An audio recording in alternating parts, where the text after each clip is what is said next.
بھائی پھر بعد میں آن لائن والے سوال کل یہ کہہ رہے تھے کہ جی پہلے لوگوں کے سوال ہو جائے گا. بتاؤ جی. آج جو آیت آئی قرآن کی ہے اس میں اللہ نے فرمایا کہ تم تو اپنی بات صرف انہیں لوگوں کو سنا سکتے ہو جو ہماری آیتوں پر ایمان لاتے ہیں اور پھر فرما بردار بن جاتے ہیں.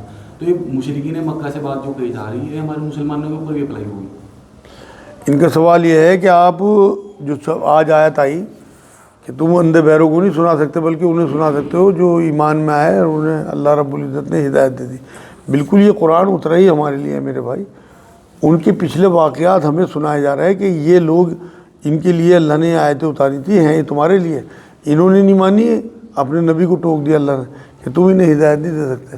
تو قرآن اب نبی جو ہمارے لیے چھوڑ کے گیا اپنی احادیث اور یہ قرآن یہ بھی ہمیں ہدایت نہیں دے سکتے اگر ہمارے دلوں پہ اللہ نے مہر لگا دی. اب مقصد یہ ہے نبی تو ہمارے بیچ میں موجود نہیں ہے, ان کی تعلیمات ان کی احادیث ہمارے بیچ میں موجود ہیں, لیکن وہ دل پہ جب اثر کریں گی جب ہمارے اندر ایمان ہوگا. آپ یہ دیکھو اگر بیج پڑا ہوا مٹی میں تبھی تو اس پہ بارش اوپر سے برسے گی اللہ کی نور کی, اور پھر اس میں سے جو ہے وہ نباتات یا جو بھی فصل اگے گی. اگر اندر بیج ہی نہیں ہے آپ کے ایمان کا تو کتنی بارش ہوتی رہے اور زیادہ گند پھیل جائے گا. اگر اس میں بیج نہیں پڑا ہوا مٹی میں اور زیادہ دلدل بن جائے گی وہاں پہ. تو اس لیے ایمان کا بیج آپ کے اندر ہوگا, اوپر سے اللہ بارش کرے گا اس کی قرآن کی اور حدیثوں کی, تو دیکھو پھر انشاءاللہ کیسا ایمان کا جو ہے پودے نکلتے ہیں اندر سے.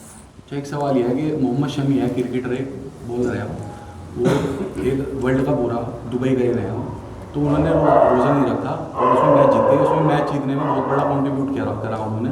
تو اس کے اوپر اس ٹائم میڈیا پہ بہت زیادہ بحث چل رہی ہے, لگ بھگ 3-4 دن سے علماء کرام بیٹھے ہیں اس پہ اور حرام کا فتویٰ لگایا ہے اور اس طرح کی باتیں چل رہی ہیں. اللہ تو بھائی ان کا سوال یہ ہے کہ محمد شمی نے جو پانی پیا ہے روزہ نہیں رکھا, وہ کیا ان کا معاملہ اس طرح فتوے جو لوگ دے رہے ہیں کیا ٹھیک ہے؟ بالکل فتوے دینا ٹھیک نہیں ہے بھائی. نبی اکرم صلی اللہ علیہ وسلم کی حدیثیں بھی ہیں اور قرآن کی کھلی آیت ہے کہ سفر میں آپ روزہ چھوڑ دو بعد میں پورا کر لو. اس میں تو کچھ کرنا ہی نہیں چاہیے انہیں, اور اپنی مذہب کے اوپر انگلی اٹھوانے والی بات ہے غیر مسلموں کی. آپ یہ دیکھو جب اللہ رب العزت نے چھوٹ دے دی تم کہاں کے علماء بیٹھ گئے پینل لے کے, وہ اس ٹائم ہو سکتا ہے اس کا گلا سوکھ رہا ہو, کوئی ایسی مجبوری ہو اسے پانی پینا ہو, حالانکہ اسے چھپ کے پینا چاہیے, میں اس کی طرفداری نہیں کر رہا, مگر حق یہ ہے کہ اسے روزہ چھوڑنے کی چھوٹ ہے, وہ بعد میں رکھ سکتا ہے. تو یہ بالکل یہ تو غلط بالکل فتوے دے رہے ہیں اور اسی لیے ان کے فتووں کی ویلیو ختم ہوتی جا رہی. آپ دیکھ لو آپ کے دل و دماغ پہ وہ کام ہی نہیں کرتی باتیں جب یہ قرآن کی آیت کی مخالفت کر رہے ہیں جو فتویٰ دے رہے ہیں اس کے خلاف.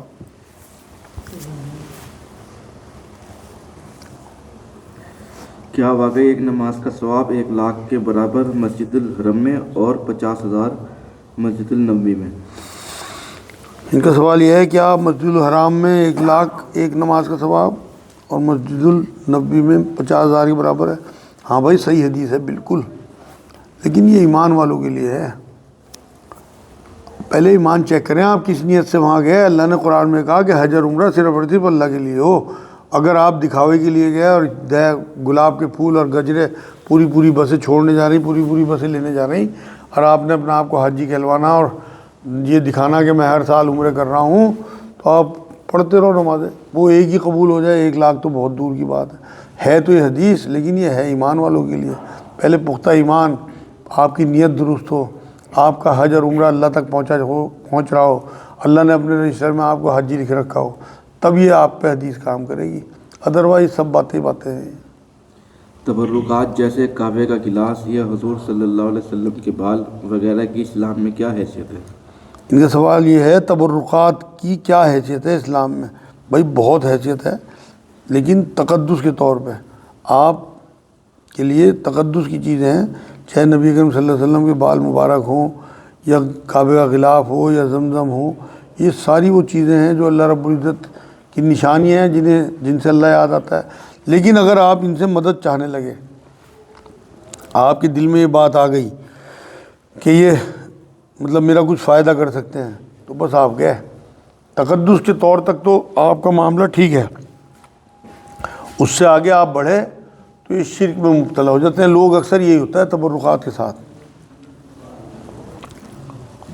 کیا بھائی کے پاس جدہ جانا ہے تو کیا عمرہ کرنا ضروری ہے؟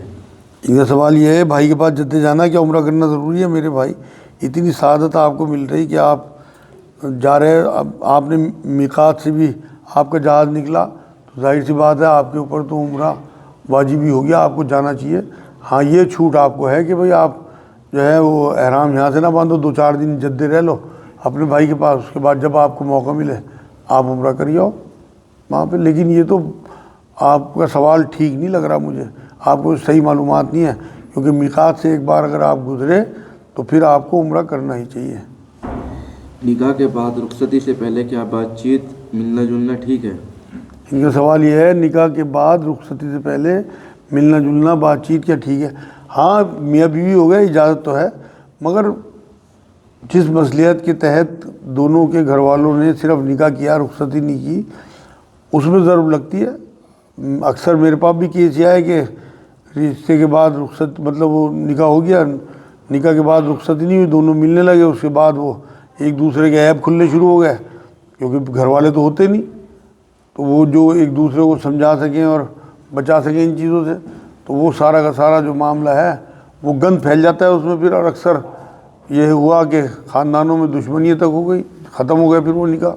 تو اس لیے میرے نزدیک اپنے گھر والوں کی عزت رکھنی چاہیے، جب تک وہ نہ چاہیں جب تک نہ ملیں نہ بات کریں۔ اجازت ہے ویسے شوہر بیوی ہیں، لیکن بچنا چاہیے، جس مصلحت کے تحت روکا گیا وہ مصلحت پوری ہونی چاہیے۔ جب اللہ کرے رخصتی ہو اس کے بعد آپ کھلی چھوٹ اللہ کی طرف سے آپ کو ہر چیز کی۔ امریکہ میں دوسری شادی کر کے گرین کارڈ لینا جائز ہے؟ جھوٹی شادی کر کے؟ ان کا سوال یہ ہے امریکہ میں جھوٹی شادی کر کے گرین کارڈ لینا جائز ہے؟ ناجائز ہے بھائی، اسلام میں دھوکہ ہے ہی نہیں۔ حضور نے فرمایا جو دھوکہ دے وہ ہم میں سے نہیں۔ تو آپ کتنی سال کی زندگی کے لیے دھوکہ دے کے وہاں کی گورنمنٹ کو آپ اپنے آپ کو بھی بدنام کرا رہے ہیں۔ آپ یہ دیکھو وہ کتنے مطلب سچے اور سیدھے لوگ ہیں، ان کے ہاں بالکل سب کے لیے ایک ہی قانون ہے، برابر بالکل، ان کے ہاں ناانصافی نہیں ہے۔ آپ مسلمان ہوں، ہندو ہوں، آپ باہر کے ملک کے ہوں، اپنے ملک کے ہوں، ان کی عدالتیں دیکھ لو، ان کے سارے معاملے دیکھ لو، دکاندار دیکھ لو، سارے سچے ہیں۔ آپ نے جا کے وہاں گند پھیلا رکھا، یہ سب گند پھیلانا ہے، آپ انہیں دھوکے دے رہے ہیں، اب وہ بھی سختی کرنے لگے۔ آپ دیکھو کس طرح سے بیڑیے ڈال کے پیروں میں واپس بھیجا گیا، پورٹ کے کیا گیا۔ اگر سارے وہاں ایمانداری سے جیسے وہ لوگ ہیں اسی طرح سے رہتے رہیں غیر ملکوں میں تو انہیں کوئی اعتراض نہیں، ان کا تو کام ہی نہیں چلتا بنا آپ کے۔ لیکن اس طرح سے جس طرح سے آپ دھوکے دے کے وہاں پہنچ رہے اور دھوکے دے کے وہاں آپ جو ہے گرین کارڈ لے رہے یا نیشنلٹی لے رہے، یہ تو اسلام کسی بھی قیمت پہ اجازت نہیں دیتا، اور آپ اپنے مذہب کو بھی بدنام کر رہے ہیں۔ دو نماز پڑھ رہے ہوں، تیسرا آ جائے تو کیسے کھڑا ہو؟ ان کا سوال یہ دو برابر نماز پڑھ رہے ہوں جماعت کی، تیسرا آ جائے تو کس طرح کھڑا ہو؟ بھائی ہمارے یہاں اصل میں تعلیمات نہیں ہے، ورنہ آنے والا اس کے کندھے پہ ہلکی تھپکی دے اور پیچھے آ جائے، وہ دونوں لوگ پیچھے مل کے کھڑے ہو جائیں، کیونکہ یہاں اتنا معلومات نہیں ہے۔ امام حضرات کو اگر معلوم ہو تو امام حضرات 2-3 قدم آگے بڑھ جائیں تو وہ لوگ دونوں اکٹھے کھڑے ہو سکتے ہیں۔ تو یہ دونوں شکلیں ہیں، میں نے دبئی میں اور سعودی میں ایسا دیکھا ہے کہ اگر 2 لوگ نماز پڑھ رہے ہیں، تیسرے نے آگے ہلکی تھپکی دی، وہ پیچھے آ گئی۔ یہاں تو پتہ نہیں ہے، سمجھیں گے پتہ نہیں ہے کیا کر رہا، رگڑ کر رہا کہ نماز کے بیچ میں ہمارے سے۔ اچھا اس سوال سے ایک سوال میرے ذہن میں آیا، 2 طرح کی محفلیں ہوتی ہیں اکثر مسلمانوں میں، ایک تو علمی محفل جیسے آپ نے ذکر کیا علمی ہے، ایک تو علمی محفل ہوتی ہے وہ عمل سے خالی ہوتی ہے، اور ایک محفل ایسی ہوتی ہے ذکر و اذکار اور صوفیزم، وہ علم سے خالی ہوتی ہے، تو اس کی وجوہات کیا ہے؟ ان کا سوال یہ ہے کہ کچھ محفلیں علم سے خالی ہیں اور کچھ محفلیں عمل سے خالی ہیں، اس کی وجہ کیا ہے؟ اس کی وجہ تربیت ہے، تربیت نہیں ہوتی صحیح۔ اصل تو علم ہے ہی وہ جس پہ عمل کیا جائے، ورنہ سب بیکار ہے۔ اگر آپ علم پہ اگر آپ عمل نہیں کر رہے تو قرآن یہ کہتا ہے غصے کے انداز میں اللہ نے، وہ کہتے کیوں جو کرتے نہیں؟ آپ علم تو پھیلا رہے اور میں تمہیں نمازوں کی تاکید کرتا رہوں مستقل خود پڑھوں نا، یہ تو وہی ہے کہ وہ کہتے کیوں جو کرتے نہیں۔ یہی ہو رہا ہمارے ساتھ۔ اصل میں نبی اکرم صلی اللہ علیہ وسلم کی پوری زندگی اٹھا کے دیکھ لو، انہوں نے دین کر کے دکھایا، صرف بولے نہیں، بولے بہت کم۔ ہمیں جو ہے سنایا جا رہا، تقریریں سن لو، تحریریں دیکھ لو، لیکن عمل کرنے والے لوگ نہیں ہیں۔ آپ کو گلیوں میں ابوبکر صدیق، حضرت ابوبکر صدیق ہوں یا حضرت عمر ہوں یا حضرت عثمان ہوں، یہ نہیں ملیں گے۔ بس گفتار کے غازی ہیں ہم، باتیں کرا رہے جتنی مرضی، اور جب کبھی کوئی معاملہ آئے گا تو مادین۔ ہم اپنے اوپر نظر ڈالیں، ہم کتنے دیندار ہیں، ہم جتنے ہمیں علم ہے، ہم کتنا عمل کر رہے ہیں۔ ہم جب یہاں سے باتیں سن کے جاتے ہیں کہ اپنی بیویوں کے ساتھ پھر وہی رویہ رکھیں گے، پہلے والا ہے بدل جائیں گے۔ اگر بدل گئے تو آپ اللہ کے دین پہ ہو، ورنہ پھر آپ منافقت ہو، منافقوں میں گنے جاؤ گے۔ اگر آپ پہلے جیسا ظلم اپنی بیوی پہ کر رہے ہیں اور اسے برداشت نہیں کر رہے، جا کے حضور نے فرمایا کہ تم میں بہترین ہیں وہ لوگ جو اپنی بیویوں کے ساتھ اچھے، آج ہی حدیث آئی۔ ایک اور بہت حسین حدیث ہے کہ تم میں شریف لوگ وہ ہیں جو اپنی بیویوں سے دبتے ہیں۔ ایک اور بہت خوبصورت حدیث ہے، تم میں کمینے ہیں وہ لوگ جو اپنی بیویوں کو دباتے ہیں۔ یہ ساری حدیثیں ہیں، آپ دیکھ لو کہ آپ کون سے اللہ کے رسول کی نظر میں آپ شریف ہو یا کمینے ہو یا بہترین ہو، اندازہ کر لو اپنا محاسبہ، سب کو اپنا اپنا پتہ ہے۔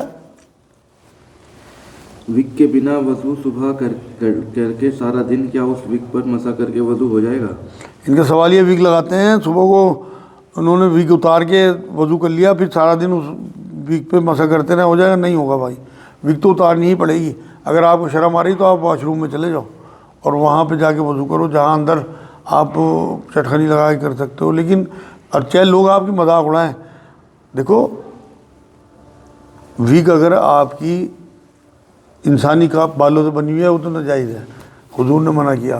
لیکن اگر کسی جانور کے جو جائز جانور ہے اس کے بالوں کی ہو، یا پلاسٹک کے بال آ رہے ہیں، اور آج کل فکس بال بھی ہو جاتے ہیں، ان سب پہ مسا ہو جاتا ہے۔ لیکن آپ اگر وگ اتارتے ہیں، آپ کی موویبل وگ ہے، تو آپ کو اتار کے سر کا مسا کرنا چاہیے، تب وگ دوبارہ لگانی چاہیے۔ دن میں کتنی بار یار اتارنی پڑے گی؟ 2-3 بار بس۔ آپ ملا کے نمازیں پڑھا دیا کرو، آپ ظہر اور عصر ملا کے پڑھ دو، مغرب اور عشاء اگر آپ کو وگ اتارنے میں زیادہ دقت ہے۔ چمبسے سے ایک بات یاد آئی میرے، کچھ اہل تشیع عالم ہیں، بڑے بڑے نام ہیں ان کے، وہ یہ چھوٹ دیتے ہیں کہ کونی کا جو ہے، اگر کونی ڈھکی ہوئی ہے، گندگی نہیں لگی ہوئی وہاں پہ، تو اس کا مسا کیا جا سکتا ہے کہ گنجائش نکلتی ہے۔ ان کا سوال یہ ہے کہ کونی کا مسا کیا جا سکتا ہے اگر کونی ڈھکی ہوئی ہو؟ بھائی دین اتنا ہے جتنا رسول اللہ دے کے گئے، اللہ رسول سے آگے ہمیں بڑھنے کی کوئی اجازت نہیں ہے۔ اگر کوئی ایک حدیث وہ پیش کر دے میں فوراً مان لوں گا، کوئی حدیث نہیں ہے۔ قرآن نے 4 فرائض بیان کیے وضو کے، اس میں ہاتھ دھونا، چہرہ دھونا، مسا کرنا سر کا، اور ٹخنوں تک پیر دھونا۔ نبی اکرم صلی اللہ علیہ وسلم نے چھوٹ دی کہ پیروں کا تم مسا کر سکتے ہو اگر تم نے جرابیں پہنی ہوئی ہیں۔ صبح کو آپ نے نیت کر کے ایک بار پیر دھو لیا، پھر جراب پہن لی، تو سارا دن اگر آپ شہر میں ہو تو 1 دن، اور شہر سے باہر ہو تو 2 روایتیں، مطلب 2 دن اور 3 دن کی، تو وہ آپ مسا کر سکتے ہو پیروں کا ہوگی۔ تو یہ اجازت تو ہے، باقی اور کوئی اس طرح کی اجازت میں نے تو پڑھی نہیں بھائی۔ اگر وہ ان کے پاس کوئی حوالہ ہو تو میں فوراً مان لوں گا بھائی، لیکن ریفرنس کے ساتھ۔ کیا غیر مسلم رشتہ دار کی وراثت لے سکتے ہیں؟ ان کا سوال یہ ہے کیا غیر مسلم رشتہ دار کوئی اس کی ڈیتھ ہو گئی ہو اس کی وراثت لے سکتے ہیں؟ نہ بھائی، نہ غیر مسلم کو وراثت دینی ہے نہ لینی ہے،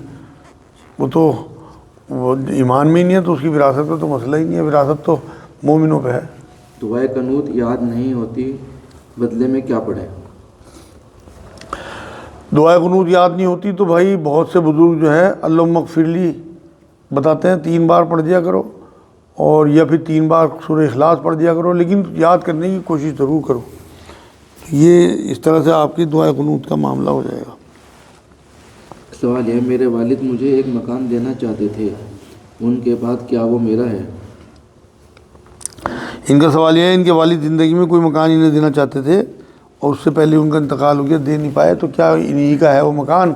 نہیں بھائی، وہ تو اچھا ہوا ان کی ڈیتھ ہو گئی، ورنہ وہ ایک گناہ کا کام کر کے جا رہے تھے۔ وہ تو نبی نے فرمایا کہ جتنے بھی بچے ہوں انہیں سب کو برابر برابر دینا ہے۔ اور حضور نے ایک صحابی کو تو یہ کہا، جب وہ ایک گھوڑا جو ہے وہ تحفے میں دینا چاہ رہے تھے اپنے ایک بیٹے کو، جب حضور نے پوچھا تیرا اور بھی اولاد ہے کہ ہاں، کہ پھر مجھے اس ناانصافی پہ گواہ نہ بنا، حدیث ہے نبی کی۔ تو پھر اب تو وہ وراثت کا حصہ ہے، سب کو ملنا چاہیے، اس میں سے بٹنا چاہیے، جتنے ہی بہن بھائی ہیں۔ آپ کو لینا نہیں چاہیے، میرے جو بھی سوال کرنے والا ہے، لڑکا یا لڑکی، آپ کے والد چلے گئے، آپ انہیں گناہ سے بچاؤ اور اسے وصیت اس وراثت میں لو، اور سب میں بٹنا چاہیے وہ۔ ایک زکوٰۃ کا چھوٹا سا سوال ہے، آپ اگر چند منٹوں میں اس کو پورا کر دیں۔ زکوٰۃ کا اگر ہمارے پاس سونا ہے اور وہ زکوٰۃ کی نصاب کو نہیں پہنچ رہا، اور اتنی ہی چاندی ہے وہ زکوٰۃ کی نصاب کو نہیں پہنچ رہی، اور اتنا ہی مال ہے جو زکوٰۃ کی نصاب کو نہیں پہنچ رہا، تو ایسے میں ہم کون سا راستہ اختیار کریں؟ ان تینوں کو جوڑا جائے گا بھائی۔ ان کا سوال یہ ہے کہ نصاب کو نہیں پہنچ رہا، نہ سونا نہ چاندی اور نہ مال، تو ایسے میں ہم زکوٰۃ کا کیا معاملہ رہے گا ہمارے اوپر؟ آپ کو تینوں چیزیں جوڑ کے اگر وہ 7.5 تولہ سونا کے برابر پہنچ جاتا ہے نصاب کو تو آپ، اور 1 سال بھی گزر چکا اس پہ، تو آپ کو زکوٰۃ دینی چاہیے اس پہ، تینوں چیزوں کو جوڑنا چاہیے۔ لیکن علماء تو یہ فتویٰ دیتے ہیں، خاص کر اہل حدیث، کی اس طرح کی کوئی حدیث سے ثابت نہیں ہے بات، کیا بات نہیں ثابت؟ کہ اس کو جوڑا نہیں جائے گا، تینوں کو کمبائن اور الگ الگ؟ ارے نہیں بھائی، دیکھو اہل حدیث کی میں نہیں بات، مجھے پتہ نہیں انہوں نے اس طرح کی بات کہی نہیں گئی، میں کیوں الزام لگاؤں؟ میں نے بہت سال پہلے آپ لوگوں کو ایک جملہ کہا تھا کہ اللہ کے معاملے میں پھنسنے کی کوشش کیا کرو، بچنے کی کوشش نہ کیا کرو۔ حضور نے فرمایا مفتی تیرے حق میں فتویٰ دے دے، تیرا دل نہ مانتا ہو تو پھر بھی وہی کر، بات نہ ماننا بلکہ اپنے دل کی بات ماننا، فتوے کو نہ ماننا۔ تو یہ تو آپ خود سوچو، جب آپ کے پاس تینوں چیزیں ہیں اور وہ 7.5 تولہ سے اوپر جا رہی تو ظاہر سی بات ہے آپ یا تو بچ رہے، پھر تو میں بھی بچ جاؤں گا۔ چیزیں اس طرح سے مطلب الگ الگ کر دوں گا، مان لو میرے پاس 8 تولے سونا ہے، اس میں سے 2 تولے بیچ دوں گا، اس کے بدلے میں وہ لے لوں گا، کوئی کیش لے کے رکھ لوں گا، میں بچ گیا بھائی۔ وہ تو ظاہر سی بات ہے وہاں نصاب کو پہنچتا ہی نہیں۔ اس لیے پھنسنے کی کوشش کرو، بچنے کی کوشش نہ کرو، سیف سائڈ اپناؤ۔ دیکھو میں نے کہیں کسی بزرگ کی بات پڑھی تھی کہ حرام اور حلال کی جو لائن ہے نا، تو حلال والی لائن میں اس سے بہت دور کی طرف چلا کرو۔ اگر کبھی چھلانگ بھی ماری تو کم سے کم حلال کے اندر اندر رہو، بہت قریب قریب نہ چلو، کہ اگر تم لائن کے حلال کے قریب قریب چلے کہ دن چھلانگ لگ گئی تو حرام میں پہنچ جاؤ گے۔ تو اس لیے بچنے کی کوشش نہ کرو بلکہ پھنسنے کی کوشش کرو، ٹھیک ہے؟ وما علینا الا البلاغ۔ اللہم صلی علی سیدنا محمد وعلی آل سیدنا محمد وبارک وسلم۔ یا اللہ تو ہمارا بیٹھنا قبول فرما لے، یہاں جو ہم نے پڑھا سنا اس پہ عمل کی توفیق عطا فرما۔ یا اللہ تو ہی تو ہمارا مالک، تو ہی تو ہمارا خالق، تو ہی ہمیں عقل دینے والا ہے، تو ہی ہمیں سمجھ دینے والا ہے، تو نے علم دیا۔ یا اللہ اسے پھیلانے کی جو ذرا سی کوشش ہے اللہ پاک ہماری مدد فرما۔ یا اللہ پاک تو ہی ہمارا مشکل کشا، تو ہی ہمارا حاجت روا، تو ہی ہمارا داتا ہے۔ اللہ پاک ہماری حاجتوں کو پورا فرما۔ یا اللہ رمضان کا مہینہ چل رہا، تیری رحمتوں کا مہینہ ہے۔ یا اللہ ہمیں شیطان کے وسوسوں سے بچا، شیطان کے دھوکوں سے بچا۔ یا اللہ پاک ہمیں رسول پاک کی حدیثوں پہ چلنے والا بنا، جو نبی کے اندر نرمی تھی وہ ہمارے اندر عطا فرما۔ یا اللہ پاک ہمیں اپنی بیویوں کے ساتھ، محلے والوں کے ساتھ، شہر والوں کے ساتھ رحمت کا معاملہ کرنے کی توفیق عطا فرما۔